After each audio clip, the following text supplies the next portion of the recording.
Next agenda item is the 2011 Emergency Shelter Grant discussion. Yes.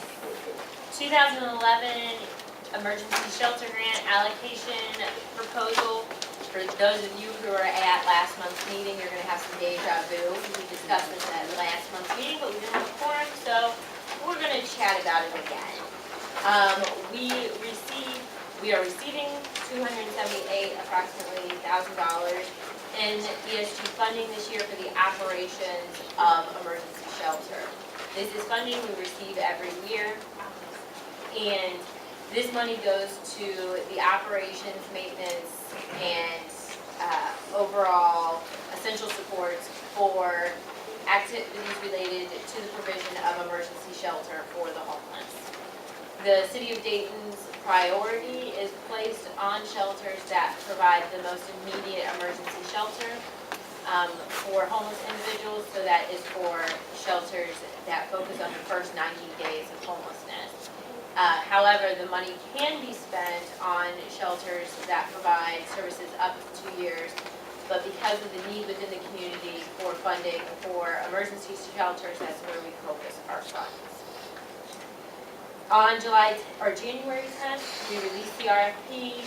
6 applicants applied. In May, we had a committee of 5 that scored all of the applications based upon their scoring.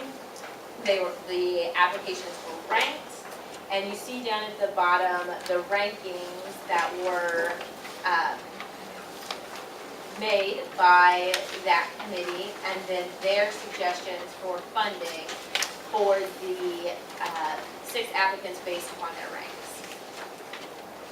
The 6 applicants were St. Vincent Hotel, which operates the Apple Street Shelter for Women and Children, and the Gettysburg Gateway Shelter for Men, the YWCA, which is located right next door to us, who operates a shelter for victims of domestic violence. Mainly it is focused on women and children. Daybreak, the emergency shelter for youth within our community. American Red Cross, which is a programmatic shelter that serves families. Homeful, formerly the Other Place, which provides the case management and essential services for individuals involved in different shelters within the homeless system, most namely Gettysburg Gateway for Men and Apple Street Gateway for Women and Children. And then Linda Vista, which is a transitional housing program, can serve up to 8 families at any one time. It focused on women and children. And the women and children can stay there for up to 2 years. The committee ranks them 1 through 6, and based upon their rankings, they suggested funding levels for each of them. One agency that normally applies for our funding did not come in and apply this year. That was the Salvation Army Food House. They ceased operations as of June 30th, 2011. They served single men within our community. They were mainly single men who were very eager for employment and who were in early recovery from drug or alcohol abuse. So that is now somewhat of a gap within our community, that we have lost that program, and that was a big loss to us. So these are their recommendations. They do recommend to fund the first 5. The recommendation made by the committee was to not fund Linda Vista, and there were 3 main reasons why they chose to not fund Linda Vista. One was because it did not fit that definition that we talked about as being our main priority, so it wasn't a shelter that serves people within the first 90 days of homelessness. It is a transitional housing program, so people were there for a much lengthier period of time. At the time of their application, the financials that they submitted did not represent a very strong financial position of the organization, and they received very low marks due to their financial position at the time. And because their score by the committee was so much lower than any of the other scores, I think the score closest to theirs was still double, or the one closest to theirs was double what they received. So there was a large discrepancy between theirs and the next one. So because of those factors, they selected to not fund that organization. So this is the recommendation. Are there any questions?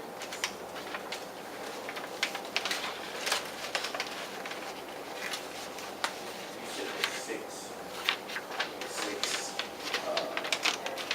will be in range, right? Yes. And 5 out of the 6 are receiving funding.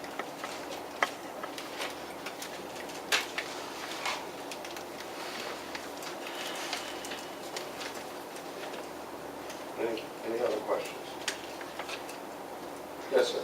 I don't know what they look like on paper, but from what we've observed, Linda Vista seems like they're running a very strong operation over there. So I guess my question then becomes, what is it that they need to do in order to meet what will satisfy you? And has anybody here had that discussion with them?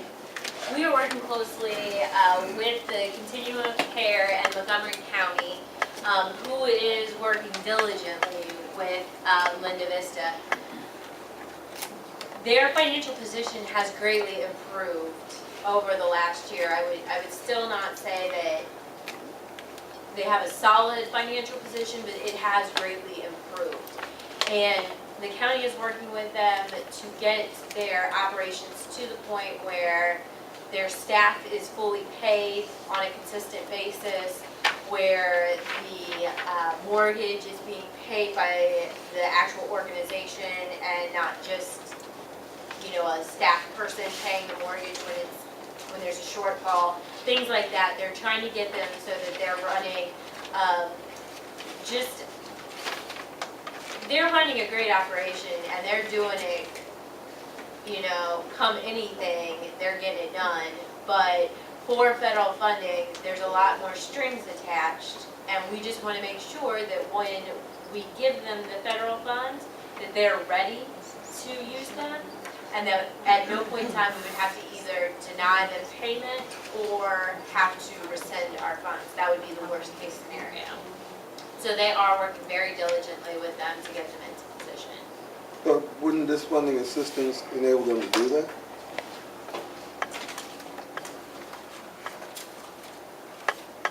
Yes and no.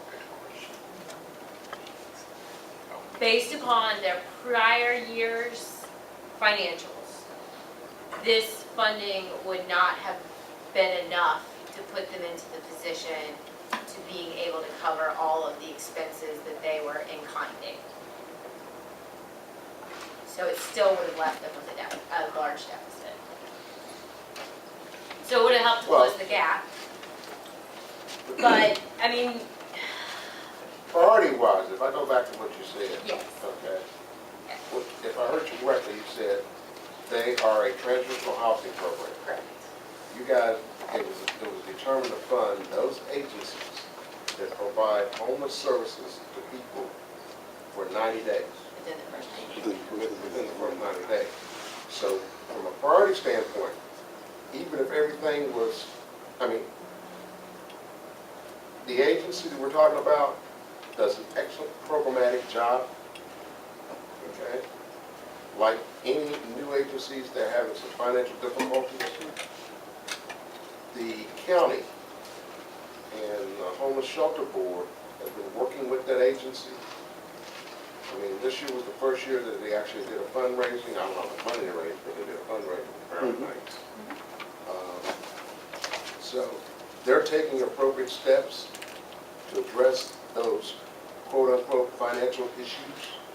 I haven't seen the latest financials, but the ones before, they're working toward meeting what the goal is out there, and they're still, hopefully they'll get there.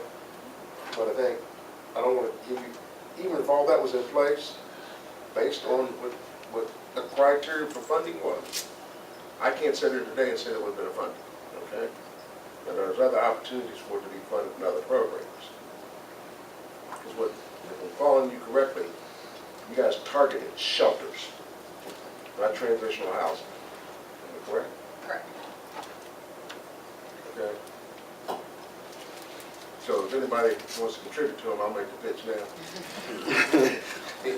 Yeah, Everybody should have taken your money, huh? Yeah, but it just seems like some of our bureaucratic processes, instead of helping these entities that are trying to get established and do things, we should do them. We will highly encourage them to apply next year. If they continue down the path that they're on right now, they will be in an excellent position to apply next year. They still would not be at the top priority, but if they scored higher, which I think that if they get themselves in the right position, they could score higher than some of the others, then it would be a no-brainer of, you're not the priority, but you're scoring higher than others, you should at least get in the game. This additional $9,600 I'm seeing that was given to some of the other 5 over what they requested, could that not have been given to them to help them to build?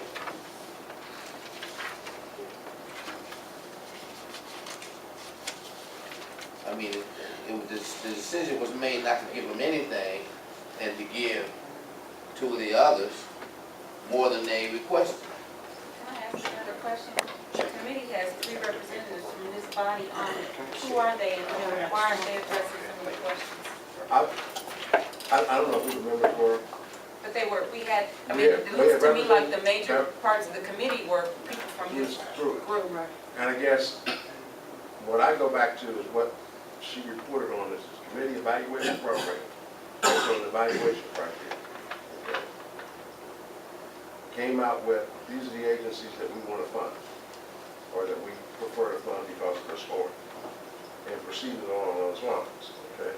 Now, the issue becomes is, and I'll say this, that while I may not like it, they established the process, we appointed the people, and at this point I have to support them. My point is, I mean, what he's asking is getting into, I think, the details of the discussion that may have taken place amongst the committee members, and I mean, the majority of those committee members are representatives from this body. Are any of them present to address those questions? There's one person, I don't know who the other is. I'll jump in there right now, because I was part of the discussion.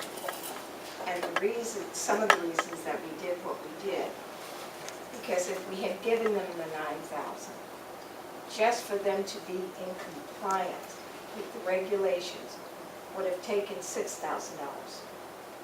That would have only given them $3,000 as far as operation. That's a given. That's got to come off the top for them to be compliant. What are they going to do? I mean, you might think $3,000 can go a long way, but it really isn't. When we looked at the administration cost to just be compliant, that was more than, well, that was basically like 70% of the money. So that's why we went in the direction we went. They've also started to resolve those issues. They are working to have a single independent audit and to have a more formalized bookkeeping system and things of that nature. So they are moving in that direction to have those in place, hopefully by the next application process. For the last 2 years, I would say, this agency, from a technical standpoint, has received assistance, not necessarily from the city, but from other groups. Also has made tremendous progress in financial, fiscal responsibility, which is a big hang-up. Programmatically, I think they're excellent. They just need to get enough financial resources and know where to take the steps necessary to make themselves solid throughout the system. That's why I think my next kid, if you got some money you want to donate it to them. But it got them closer. $6,000 will not get them into compliance. There are things that they have to do internally that's greater than $6,000. Okay? I mean, while they may have asked for $6,000, there's some other things that they need to do that they are making progress on and working on to achieve. And I don't want to get into all of the details, but they have taken essential steps this year alone to make